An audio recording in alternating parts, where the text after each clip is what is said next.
Buenas noches, estimados amigos y amigas. Bienvenidos una vez más al segundo episodio de La Hora del Cine Clásico y el Doblaje junto al amigo Ezequiel Cuevas. ¿Cómo estás, Ezequiel?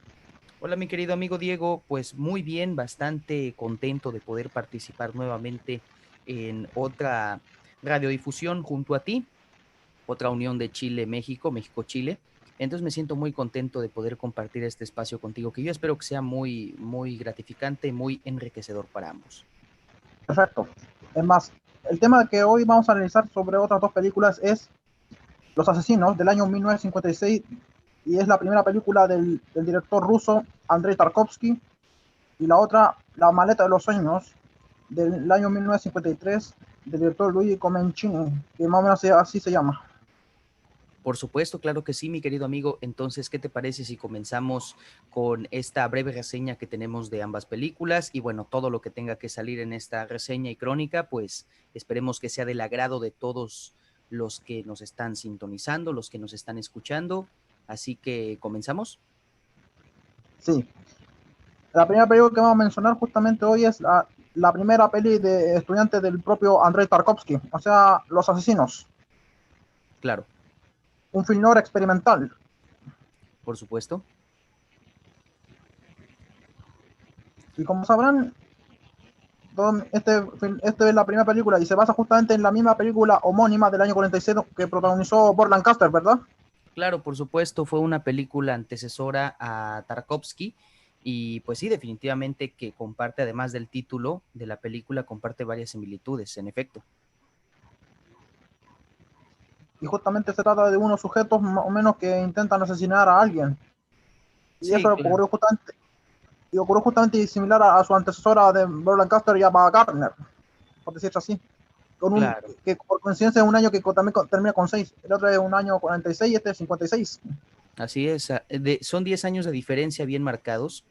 Y por supuesto, la película antecesora de la que también se basó un poco Tarkovsky para poder filmar la suya, pues fue una película también de mucho impacto en su momento que causó en su país natal. Y bueno, tomando en cuenta los tiempos en los que vivía Tarkovsky en ese entonces, que bueno, era un jovencito cuando él también realizó esta película, entonces la suya de 1956, claro, pues era algo muy complejo, ¿sabes? Porque de hecho Tarkovsky pues vivía en una época bueno, estamos hablando de la Unión Soviética, donde todavía no se desintegraba como tal la URSS y no existe lo que actualmente se conoce como Rusia, ¿no? El país ruso. Entonces, pues era una época bastante complicada y fue una época muy difícil en la que pues también, pues, te digo, habían pasado como 10 años después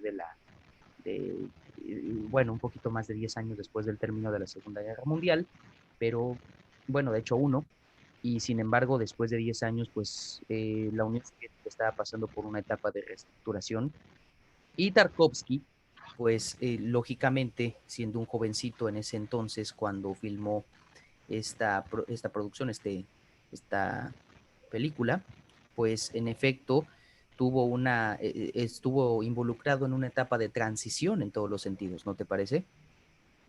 Es interesante lo que dices. Es más, también cabe saber que esta película de Tarkovsky pertenece que en el primer segmento mencionaba al cine experimental. O eso me lo dijiste antes de realizar estos podcasts. El cine experimental, así como El Chacal de Nahuel Toro en mi país, o alguna producción de tu país, o donde fuese. Sí, claro, por supuesto. Fíjate, es curioso, Tarkovsky quiso entrar al Instituto Estatal de Cinematografía de allá de la Unión Soviética, que de hecho es una de las universidades más prestigiosas en este arte, en el 54. Fue admitido en el programa de dirección de películas y ahí fue precisamente en su época de estudiante donde Andrei filmó esta película y pues también filmó de hecho después de Los Asesinos, filmó otras dos que se llaman Hoy no habrá salida y el violín y la apisonadora. Así que pues definitivamente sí fue una etapa en la que empezó con el cine experimental, como bien lo acabas de mencionar, y Andrei pues estaba precisamente en una etapa de transición estudiantil, ¿no? Bueno, esta película, al ser el primer trabajo de Tarkovsky, De hecho, fue filmado con los protagonistas Marika Beiku y Alexander Gordon, que de hecho eran compañeros de clase de Andrei en la universidad. Y sí, este cortometraje, que de hecho es más correcto llamarle cortometraje, de cine experimental, fue un relato corto, se basó en un relato corto homónimo de Ernest Hemingway, escrito en 1927. Entonces, el hecho de que Tarkovsky adaptara este relato, pues fue bastante bien acertada la forma en la que lo hizo. Y te digo, además, tomando como referencia la película de los asesinos del 46, pues creo que salió muy, muy, muy, muy bien. Eso es interesante. Es más, y no solo también es la primera película en que Tarkovsky dirigía, sino que también actúa en ella. Eso es lo que sé también. Sí, por supuesto, así es, tiene un papel y también tiene un papel en esta película. Y sí, de hecho, digo, es una película que en su momento sí, pues al tratarse de un cine experimental, quizá fue una película que quizá en su momento no estuvo muy bien, pues tal vez no logró el éxito comercial que hubiera pensado Tarkovsky al tratarse de cine experimental, pero vaya que fue una película de impacto que fíjate, ¿quién se hubiera imaginado que siendo una película estudiantil, porque literal fue una película que nació dentro de una universidad con un trabajo que bien le pudo haber dejado como tarea algún profesor, ¿no? Como a ti y a mí. Y fíjate ahorita, después de tantos años, esta película cómo ha tenido el impacto que ha tenido. Muy interesante tu punto de vista, y eso es cierto. De hecho, también existió también en Chile una película, pero es un largometraje que también es de cine experimental, y ese fue El Chacal de Nahuel Toro, la cual, a diferencia de lo que hizo Tarkovsky, se basaba en un hecho real policíaco que ocurrió ahí, y fue hecho por el cine experimental de la Universidad de Chile. Claro, Es otro por ejemplo supuesto. de cine experimental chileno. Ya, perfecto, qué padre, qué padre. Bueno, aquí en México se han hecho adaptaciones de ciertas, eh, de ciertas novelas que también tienen que ver que tienen que ver ahora sí que eh, pues con el género del suspenso y que involucra crimen, ¿no? Entonces, pues sí, definitivamente se han hecho bastantes películas aquí en México en experimental y comercial. Eh, Hubo una, de hecho, de 1996 que se llamó Dulces Compañías, que la protagonizó Ramiro Huerta, Roberto Cobo y Ana Martín, grandes actores mexicanos. Fue una película de 3 actores nada más, en donde pues también se hace una narrativa acerca de cómo un asesino sociópata y psicópata asesina a 2 víctimas, que en este caso son el papel que son perdón, una maestra que se llama, me parece que se llama Hilda, así se llama el personaje, y el otro personaje se llama el protagonista que hace Roberto Cobo. Um, ¿Cómo se llama? Déjame acordarme. Ah, se me fue. Bueno, pero es una película de 3 actores y bueno, pues trata básicamente de un asesino que, que de pronto pues lo invitan a sus respectivas casas y el asesino pues los mata. Pero antes de hacer eso, ocurren muchas situaciones en las que los protagonistas tienen incluso la posibilidad de escaparse en esto. Ya les spoilé el final, pero pues la verdad es que está muy interesante esa película. Fue una película aquí que se hizo en México, te digo, y no contó con la gran producción, pero pues aún así creo que fue una película bastante bien lograda.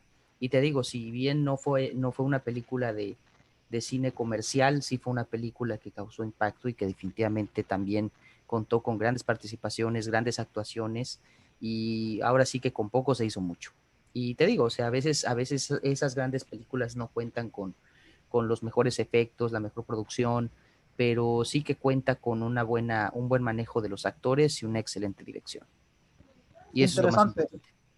interesante. Incluso eso pasó también con El Chacal de Nahuel Toro, que tuvo a protagonistas como Nelson Villagra, como El Chacal, o sea, Jorge del Carmen Balsona Torres, a su entonces esposa Shanda Roman. También estaba Héctor Noguera como el capellán de la prisión donde estaba preso el Chacal, entre otros más de los actores, de los primeros actores chilenos, por decirlo así. Claro, Y claro. justamente hablando de esto, pasemos a la siguiente película a hablar. La maleta de los sueños de Luigi Comencini, que se Claro, trata por supuesto. justamente, que se trata justamente sobre el rescate al cine clásico. De eso se trata la película, si no me equivoco.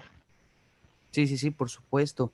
Sí, La maleta de los sueños, por supuesto, también es una gran película del cine clásico. Por supuesto que también es menester hablar de ella en esta transmisión de la forma en la que vamos a empezar. Fíjate, es curioso porque como tú lo dices, es una película en la que se está tratando de salvar el cine clásico, este, y en la que precisamente bueno, por lo menos yo pienso que hay una cierta situación que de alguna manera se pudiera, pues, ¿cómo decirlo? Se pudiera, am, se pudiera tener un contrato, un contraste, perdón, un contraste, disculpe, se me fue la palabra. Esta película fue de 1953, dirigida por Luigi Comecchini, así es como tú mismo lo dijiste. Y bueno, pues esta película en realidad siempre, no sé por qué, pero pienso que tiene un contraste doble en cuestión de lo que quiere precisamente am, lo que quiere contrastar en una forma sobre la escenografía, que vaya, pues se remonta mucho al cine clásico, y a su vez lo que la historia quiere decir. No sé si me puedo explicar. Muy interesante de tu punto de vista. Y eso, y aunque no lo creas, esto es casi una anécdota, porque verás, el personaje que interpreta, el personaje, o sea, Omeri se llama, el caballero Omeri se llama, el que rescataba las películas del matadero. Fíjate nomás que tenía un poco un paralelismo conmigo de también de salvar el cine clásico, solamente que a su manera, solamente que hay una diferencia. Yo rescato el cine mudo como el sonoro y ahí en la película rescata el cine mudo italiano. Es por eso. Ujú. Claro, por supuesto. Y te digo, fíjate, o sea, esta película, igual que la película que habíamos anteriormente hablado de Tarkovsky, es una película que se hizo con poco presupuesto, La maleta de los sueños. Incluso los actores decidieron no cobrar por su presentación, y y aún así la película no tuvo un éxito como ellos hubieran deseado. Te digo, fíjate, yo siempre he pensado que este tipo de cosas, mi querido Diego, este tipo de películas, se hacen con la mejor intención de dar a conocer y dar a expresar el verdadero arte del cine. ¿Me explico? Son películas que realmente tienen ese contraste del séptimo arte que, que un verdadero conocedor, admirador y a su vez, a su vez también un cineasta con comprensión del cine puede disfrutar bastante, ¿no? O sea, no, porque no es lo mismo el cine comercial que pues es para todo mundo y que pues tiene una historia simple, con personajes simples, o bueno, en algunas ocasiones sí te pueden llegar a manejar una historia compleja y transformarla en algo palpable, en algo fácil de digerir para el ojo público, pero este tipo de películas, a pesar de que sí eran para todo público, tienen, tienen esa forma de transmitir el verdadero cine. E incluso por más que trates, o por más en este caso que el director Luigi trató de hacerla lo más palpable hacia el público, pues realmente creo que la gente no lo entendió tanto y no fue una película que tuviera un éxito como él hubiera esperado. Sin embargo, pues nos deja una enseñanza muy grande y nos deja también lo que es el valor del cine clásico para esos años, que yo también considero que se le tiene que dar un merecido reconocimiento, que bueno, si bien ya se está dando en su país, eh, que es Italia, pues yo espero que también esta película pueda tener el mismo reconocimiento en otros países del buen cine clásico. Muy interesante tu opinión. Incluso además también te digo esto sobre esta película. El caballero Mary, que es el protagonista, incluso hacía funciones privadas sobre eso, pero lo que más intentaba fomentarlo a los jóvenes, siempre se reían de esas películas. Incluso casi ofendieron también a una veterana actriz de cine mudo que estaba allí, que hacía de ella misma, o sea, Elena Makowska, es la que aparecía también ahí. Y el caballero Mary, bueno, intentaba que nadie se riera y que apreciaran un buen trabajo de lo que el cine clásico podría dar. Porque verás, el protagonista era un actor de cine mudo que ya estaba en decadencia, pero que no se quería adaptar al cine sonoro y quería rescatar del entierro lo que era la época del cine mudo italiano, de los Claro. orígenes. Sí, sí, sí, por supuesto. Y fíjate, como te había comentado al principio, pues te digo que en la película yo le pude notar dos perspectivas, si no me equivoqué, ya que, bueno, es una perspectiva que estuvo dentro de la escenografía y una perspectiva que estuvo dentro de la historia. Bueno, pues es que en realidad aquí hay dos historias que se pueden contar, y es que en la primera historia, que en la que se basa la escenografía que te acabo de comentar, Mario Ferrari fue realmente una persona que existió hasta su muerte en el año 1938, que era un coleccionista de películas para su filmoteca personal. Entonces se cuenta por primera instancia dentro de la sinopsis de la película, eh, se trata de narrar un poco sobre esto, sobre la colección que Ferrari tenía. Pues obviamente creo que Ferrari todos lo conocemos, sabemos muy bien quién fue este Mario Ferrari, que sí tiene parentesco con el fundador de la marca Ferrari. Entonces, pues bueno, él era un coleccionista de películas, tenía su propia filmoteca, y dentro de la trama de la película se habla un poco de esto. Y en la segunda historia que se cuenta es del propio director Comencini, Luigi Comencini, que junto a su hermano Alberto Latuada, que fue fundador de la Filmoteca de Milán, hacen también una historia acerca de su vida, acerca de cómo perciben las cosas, la forma en la que de pronto todo lo que les costó para llegar hasta donde están. O sea, es realmente es una historia en la que se proyectan dos historias reales, no ficticias, igualmente como la metáfora del título de la película, que es el maletín de los sueños. O sea, realmente cuando uno va a emprender algún proyecto, vas a emprender algún viaje, vas a adentrarte a cosas nuevas en las que no sabes qué te va a deparar la situación que vas a vivir, la aventura que vas a tener. Lo único que te queda es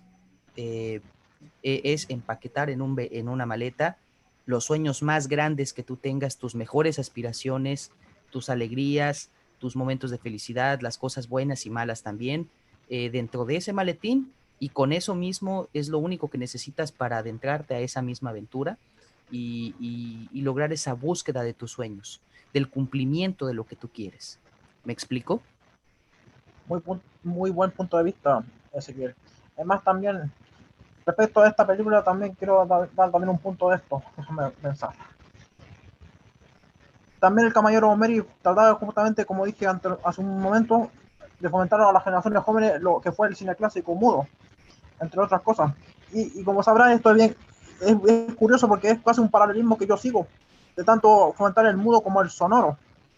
Claro. Incluso esta película, por decirse así, muchos las conocen, salvo las películas conocidas, que solamente conocen de Hollywood, o de otras partes de Europa, o del Asia, de Hispanoamérica, o de la Oceanía. Pero esta es casi como si estuviera en el olvido, como si no la conocieran, como si no existiera. Y todo eso.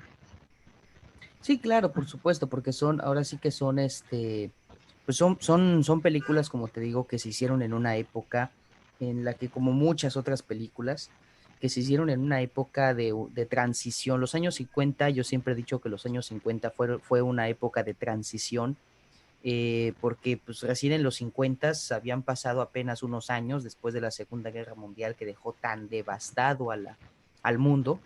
Entonces, pues definitivamente los 50 fueron un año de casi, casi como un nuevo renacimiento, porque, porque se trató de una década en donde empezaron a surgir nuevas cosas, nuevas ideas, mucho, mucho más, me atrevo a decir que mucho más revolucionarias y en cuanto a la cultura, al arte, que ayudaran a mitigar un poco sobre la situación que se había pasado en la Segunda Guerra Mundial, y precisamente para hablar también sobre esta situación que ocurrió.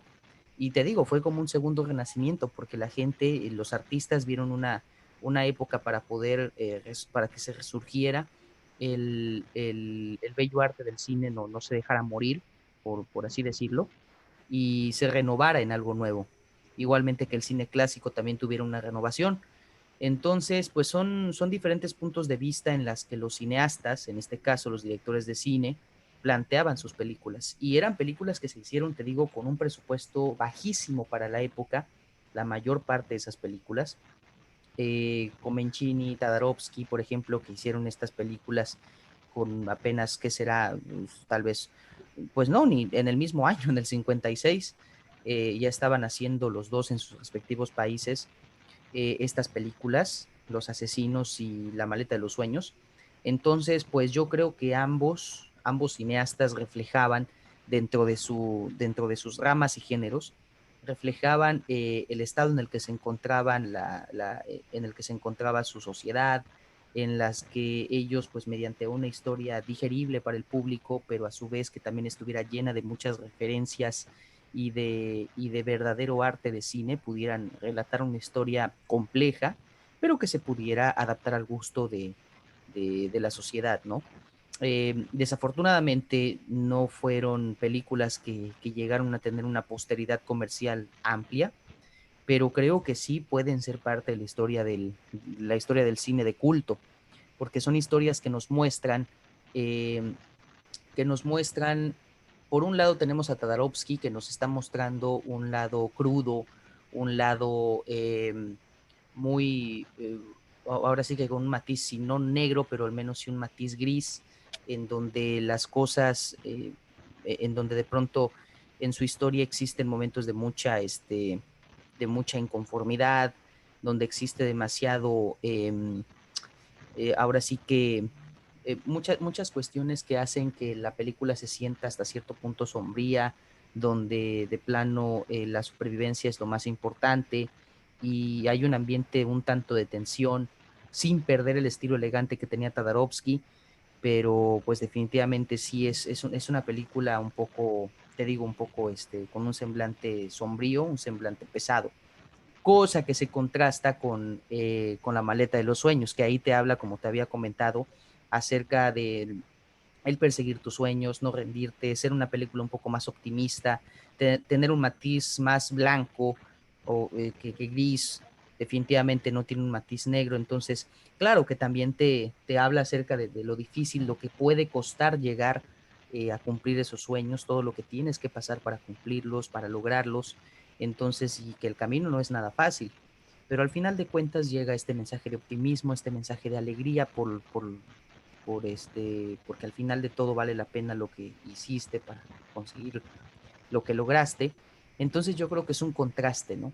Entre Tadarovsky y Paucini es algo, es definitivamente un contraste muy grande entre ambos directores y eso es lo más importante.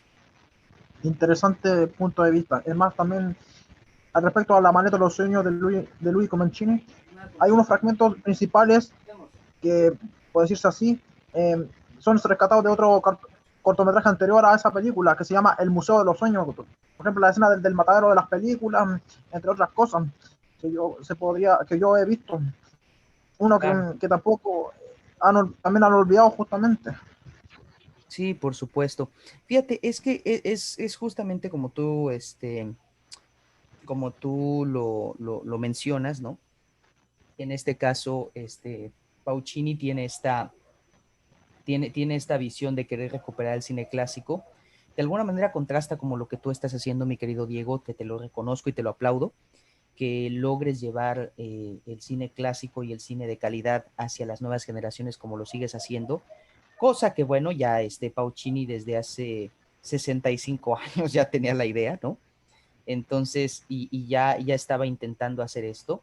Y te digo, pues, como lo había comentado, yo creo que en esta película y en la de Tadarovsky, pues se Tarkovsky. contrasta, claro, se contrasta esta situación en la que, pues, ahora sí que simple y sencillamente se trata de, de contrastar esas esos dos puntos de vista sobre lo que te cuesta demasiado, pero al final eres feliz por conseguir, y lo que de plano es muy difícil sobrellevar lo que estás viviendo, la vida que estás llevando, y es muy complicado cuando tienes personas, situaciones que te hacen que tu vida sea un caos completo. Espero darme a entender. Sí, son dos películas que creo que contrastan muy bien esta, esta situación.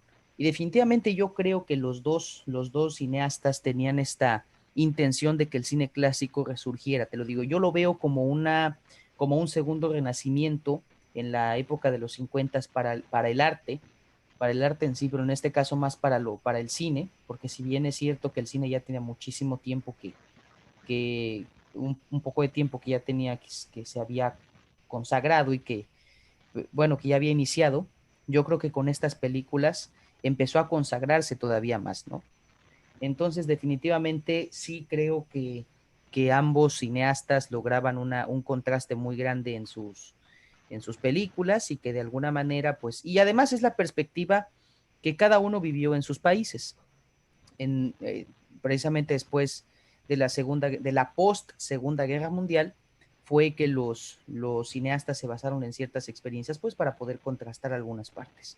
Entonces te digo, mi querido amigo Diego, es una cuestión meramente de perspectiva de ambos cineastas, igualmente como ya habíamos platicado en nuestra primera emisión, en donde también los cineastas que grabaron las películas del Ángel Borracho y el Doctor Mabuse, pues se basaron precisamente en el contraste de sus países en la Segunda Guerra Mundial, ya que esas películas sí vienen ya contrastando con la Segunda Guerra, y estos cineastas los contrastan después de la Segunda Guerra. Entonces, sí es una cuestión en la que contrastan tanto ideas como historias, como ideologías, incluso corrientes de pensamiento, de acuerdo a su época. Interesante. Es más, incluso te voy a contar algo de estas películas. Ninguna de estas actualmente tiene doblaje latino. Y si debían sugerirse un doblaje latino para esta película, sería justamente un mixto entre mi país, tu país en Colombia, por muchas razones. Por ejemplo, yo pienso que incluso por el caballero Mary de la película La Madre de los Sueños, el más adecuado podría decirse así, si es que tú estás de acuerdo conmigo, es que Don Humberto Vélez, voz de Homero Simpson, fuese el caballero Mary, el que rescataba las películas clásicas de los mataderos de películas, por ejemplo. En cuanto a los asesinos de Tarkovsky, se elegiría ese mismo elenco de esos países, pero bien poco, por ser un cortometraje. No sé qué dirás tú, pero es mi punto de vista. Claro, por supuesto. Te corrijo, mi amigo. Acuérdate, no soy de Colombia, soy de México. Sí, Este, no, de tu país es México. claro, claro, es que habías dicho Colombia anteriormente. Sí, pero no te preocupes. Sí, pues, de hecho creo que es una excelente propuesta. Te digo, entre México y Chile está perfecto que se pueda lograr una colaboración igualmente como las dos anteriores. De hecho, a mí me encantaría que la colaboración entre entre nuestros países y más países de Latinoamérica se pudiera dar. Bueno, yo para los protagonistas también me gustaría tener un catálogo más amplio. Bueno, se me ocurre que actores, en este caso, para interpretar a los protagonistas en la De los película Los asesinos, Asesinos, pues yo creo que pudiéramos, bueno, por ejemplo, a mí se me ocurre para el protagonista, se me ocurre que tal vez el actor Oscar Flores sería muy bueno, ya que Oscar Flores es muy bueno con las interpretaciones de personajes, ahora sí que un muy tanto, interesante. sí, muy interesante. Y él es muy bueno con los personajes, sí, cómicos, pero también con personajes serios y de un alcance hasta cierto punto sombrío. Entonces, Perfecto. él me encantaría mucho. Como la Sí, protagonista, pues sería perfecta. Para mí me gustaría que fuera Jessica Ángeles. Creo que es una actriz con la, mucho la, la, talento. ¿para quién es? Para Marianina, una de las protagonistas de La Manita de los Sueños. Yo ya elegí quién va a ser. Será la Oh, actriz de doblaje chilena Natalia Aguirre, por ser la más joven de las actrices de doblaje, quien acompaña a Don Humberto Vélez. Claro que en ese elenco también elegí los tres países, incluyendo el tuyo y el mío, y por supuesto Colombia, porque son sí, claro, los tres países principales de los doblajes en colaboración para el cine clásico. claro, claro. Pues fíjate que de hecho sería excelente, bueno, también para tener bueno, un mejor alcance en Colombia, porque sí, también a mí me gustaría mucho que se le diera también una perspectiva más alta al doblaje de Colombia, porque también Colombia tiene ahora sí que tiene ahora sí que una perspectiva muy grande en doblaje. Entonces yo creo que eso es lo más importante. Y también sería bueno que se le diera el espacio, y pues ojalá que así sea. Y sí, así es, mi querido amigo Diego, pues yo definitivamente creo que sí, en las películas de doblaje clásico, perdón, de cine clásico, que tengan un doblaje clásico también, como lo había dicho en la primera emisión que tuvimos, y me gustaría mucho que así pudiera ser. Sí, es más, te voy a contar, ya que para don Oscar Flores, que estaría en el elenco de los asesinos, entre los de Colombia tendría que estar, por ejemplo, don Leonardo Salas Machado, el Claro, claro. mismísimo Con Fricks de Hunter x Hunter, y entre los chilenos podría estar, por ejemplo, don Jorgelito, el comisario Moser de Comisario Rex, Sí, sí, sí, que por podría ser supuesto. entre el elenco para justamente para hacer que el público joven estive justamente, culturalmente hablando, el cine de antaño, que muchos aún desconocen, porque creen que solo conocen, por ejemplo, a Jerry Lewis, a Doris Day o a otros actores y actrices, pero si aún ni siquiera conocen a Lionel Atwood, a Isaac Stapleton, como lo dije anteriormente, o a Margaret Lee, o por ejemplo Federica Ranchi, Michel Mercier, ese de Francia, a Gordon Mitchell, Franco y Chicho, porque eso de que después lo hablamos en otra emisión, entre otros que hay que redescubrir y conocer. Claro, por supuesto, por supuesto. Sería una cuestión muy interesante de barajear, y sería muy interesante de poder hacer. Y pues sí, mi querido Diego, espero que se pueda dar en algún momento una colaboración entre estos tres países, la Santa Trinidad, por decirlo así. No, no es cierto. Este, sería muy bueno tener la oportunidad de hacer esta colaboración México, Chile, Colombia, y posteriormente ir también manejando con más países latinoamericanos, que son países excelentes en los doblajes que hacen, en los trabajos que dan, y definitivamente, pues yo creo que también las películas clásicas merecen un doblaje clásico y de calidad. Entiendo perfectamente. Y no eso es todo, justamente, incluso volviendo a la maleta de los sueños, justamente, para el rol de la baronesa Caprioli que contrata al caballero Mary, la más ideal justamente sería la actriz de doblaje colombiana Adriana González, que redobló a Baby Jane, interpretada por Bette Davis en ¿Qué pasó con Baby Jane?, en el doblaje colombiano, el cual está disponible. También esa sería una buena elección. Incluso Claro, por yo tengo supuesto. un álbum que yo justamente, bueno, propuse. Claro. Pues de hecho, fíjate que también para mí es, bueno, en la maleta de los sueños, pienso que el doblaje tendría que ser en un estudio en donde la mayor parte de actores, tanto mexicanos como chilenos y colombianos, pudieran participar, un estudio de colaboración que obviamente pudiera sintonizarse con los países para que pues, en la cuestión técnica se arreglen, y pues se pueda lograr un doblaje de calidad con una dirección de calidad, que yo creo que también sería lo más importante. Perfecto, interesante. También justamente en el caso de los vecinos también lo mismo, porque verás como un cortometraje se podría hacer en la exhibición antes del largometraje. Por Claro, ejemplo, por además de que, supuesto. como tú mencionas, el primero sería Oscar Flores, don Oscar Flores, el otro es don Leonardo Salas, el otro don Jorge Lillo, o algunos que podrían estar ahí.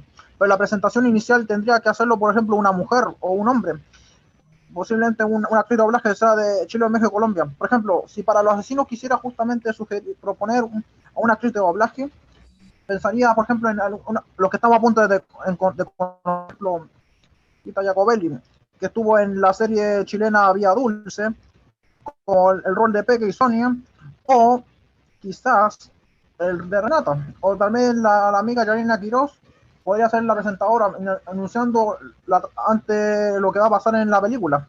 Porque verás, no es que no sugiera mucho actores de doblaje hombre, pero ¿sabes por qué lo hago? Para que también las mujeres, las actrices de doblaje también tengan derecho a dar presentaciones de insertos para darle un buen uso del ambiente, por decirse así, para que, para que, para que le dé un toque ambiental del suceso de la película.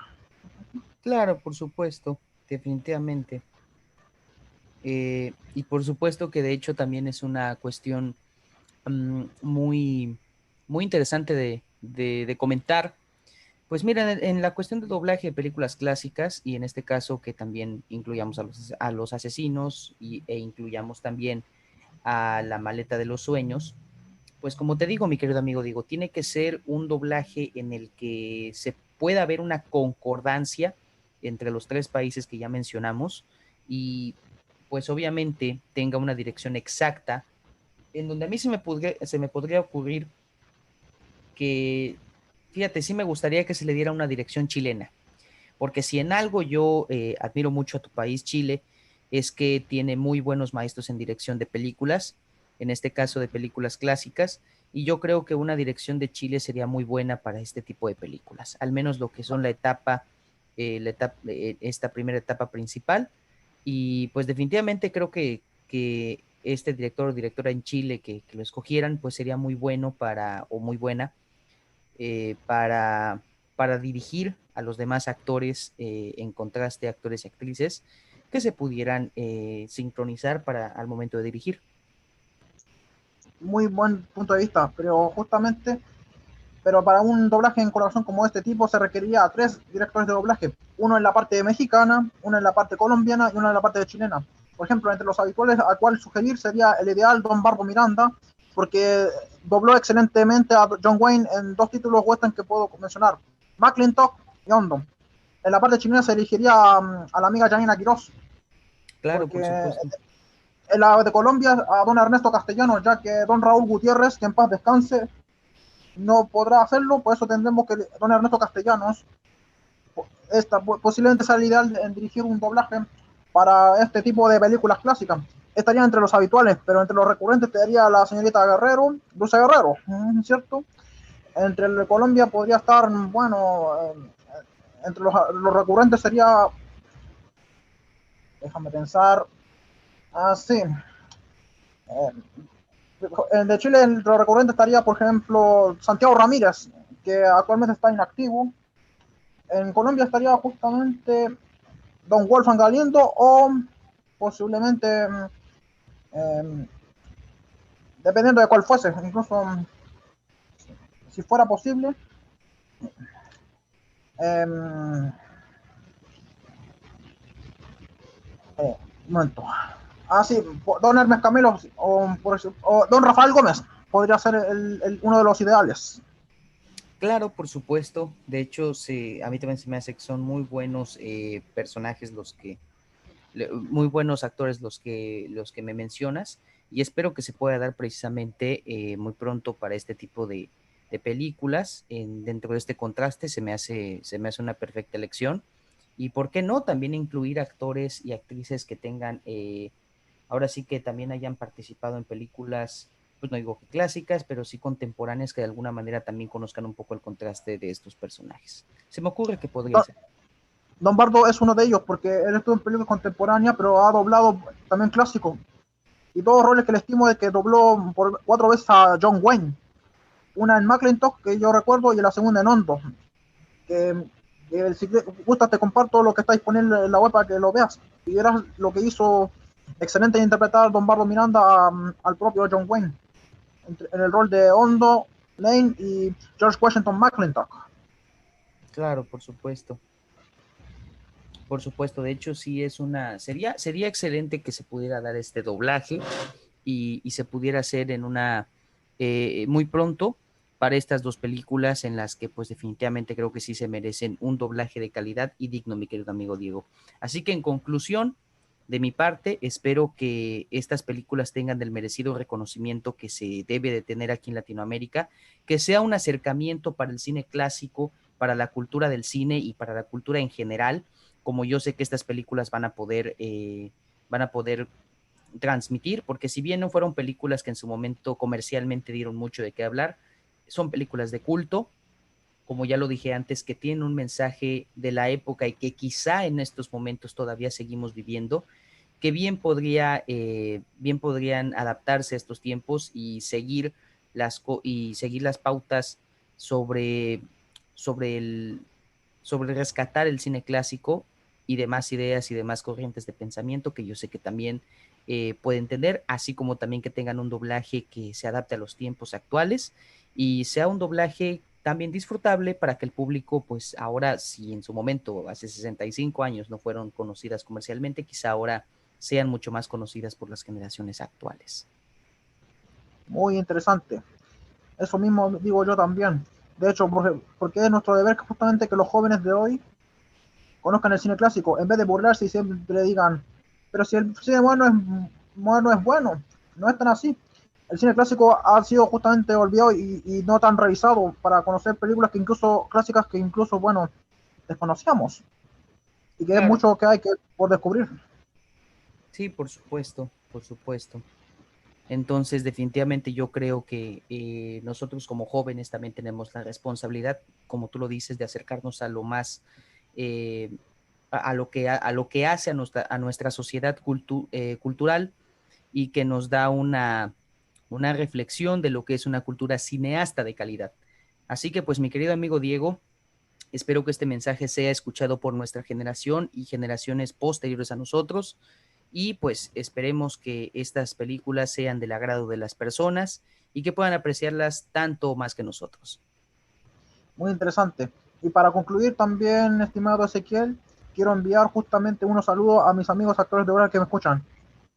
Envío mi saludo a don Bardo Miranda, que sé que nos estás escuchando, a don Jorge Lillo, a la amiga Trinidad Valenzuela, a Froline Natalia Aguirre, a la amiga Susan Rivera, a Froline Susana Taballo Loberon, a Froline Xomara Fontecha, a Froline Dulce Arreo, que sé que no oyes, a don Sandro Larenas, a la amiga Janina Quiroz, si es que no escuchas, a don Rafael Gómez, don Santiago Munevar, sé que si oyes lo estamos haciendo bien, a don Gustavo Restrepo, don Wolfgang Galindo, a don Gerardo Reyero, don Humberto Solórzano, justamente a don Caco Sara, que también nos oye, y el resto. Nuestra causa sigue aún activa, les digo, y se va a cumplir tarde o temprano, porque para allá vamos. Bueno, perfecto, claro que sí, mi querido amigo. Espero que también que todos estos actores y actrices que mencionaste estén escuchando sintonizándonos en esta radiodifusión que estamos haciendo, que les haya gustado el contenido. Yo también mando un saludo especial a mi familia, a mis amigos y pues a toda la gente que está y sigue el trabajo de mi amigo Diego Malebrán y que estoy seguro de que también va a ser un trabajo que será muy apreciado por la gente, por las personas y que definitivamente espero que tenga un éxito rotundo y más que éxito, que profundice en cada uno de ustedes para, para que ustedes comprendan que nuestra misión, que la misión de Diego Malebrán es llevar el cine clásico al no olvido y a la comprensión y también justamente a que sea algo que, que nos ayude a llegar un poco más a la cultura cineasta, que nos permita ver un poco sobre estas obras maestras hechas a modo de cine, que yo sé que nos van a dejar un buen mensaje, profundizar y llevar un mensaje y aplicarlo también dentro de nosotros mismos. Y también espero que en esta ocasión eh, la misión de nosotros sea cumplida. Muy buen punto, amigo Ezequiel. También, además de justamente saludar a mis amigos actores de doblaje, también saludo a mis familiares que nos están escuchando también, me están escuchando también. Y a ti, y a usted también. Perfecto, bueno, mi querido amigo Diego, entonces muchas gracias, te agradezco por esta invitación, esta cordial invitación nuevamente. Les agradezco a todo el público por habernos sintonizado y escuchado en esta radiodifusión, en esta emisión. Les mando un fuerte abrazo, Ezequiel Cuevas los saluda y espera que pasen una bonita mañana, tarde o noche, dependiendo el horario en donde estén o sí, en que estén escuchando esta emisión. Les mando un fuerte abrazo y muchas bendiciones. Lo mismo deseo. Hasta luego, que estén muy bien, cuídense mucho. Hasta la próxima.